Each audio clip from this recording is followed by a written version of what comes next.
ଶିମିଳିପାଳର ପାଦଦେଶରେ ଅବସ୍ଥିତ ଯଶୀପୁର ମହାବିଦ୍ୟାଳୟରେ ଅନୁଷ୍ଠିତ ହୋଇଯାଇଛି ଏହାର ବାର୍ଷିକ 48ତମ ବାର୍ଷିକ ଉତ୍ସବ। ଓଡ଼ିଶା ସରକାରଙ୍କ ଜଙ୍ଗଲ ପରିବେଶ ଜଳବାୟୁ ପରିବର୍ତ୍ତନ ମନ୍ତ୍ରୀ ଇ ଗଣେଶରାମ ସିଂ ଖୁଣ୍ଟିଆ ମୁଖ୍ୟ ଅତିଥି ଭାବେ ଯୋଗଦେଇ ପ୍ରଦୀପ ପ୍ରଜ୍ୱଳନ କରି କାର୍ଯ୍ୟକ୍ରମର ଶୁଭାରମ୍ଭ କରିଥିଲେ। ସ୍ୱାଗତ ସଙ୍ଗୀତ ପରିବେଷଣ ପରେ ଅତିଥି ପରିଚୟ ପ୍ରଦାନ ପରେ ଅତିଥିମାନେ ନିଜ ବକ୍ତବ୍ୟ ପ୍ରଦାନ କରିବା ସହିତ ଓଡ଼ିଆ ଚଳଚ୍ଚିତ୍ର ଜଗତର ହାସ୍ୟ ଅଭିନେତା ନିଜ ହାସ୍ୟ ରସାତ୍ମକ କଳା ପ୍ରଦର୍ଶନ କରି ଦର୍ଶକଙ୍କର ମନ ମୋହିଥିଲେ।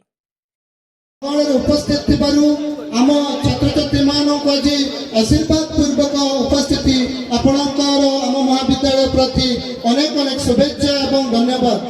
महाविद्यालय आपणक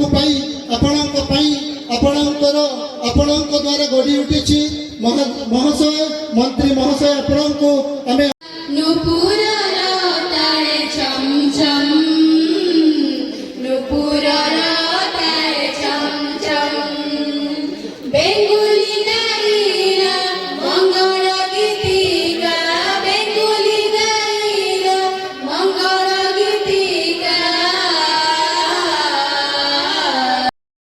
जसीपुर पंकज मिश्र रिपोर्ट स्वतंत्र ओडिशा लाइव।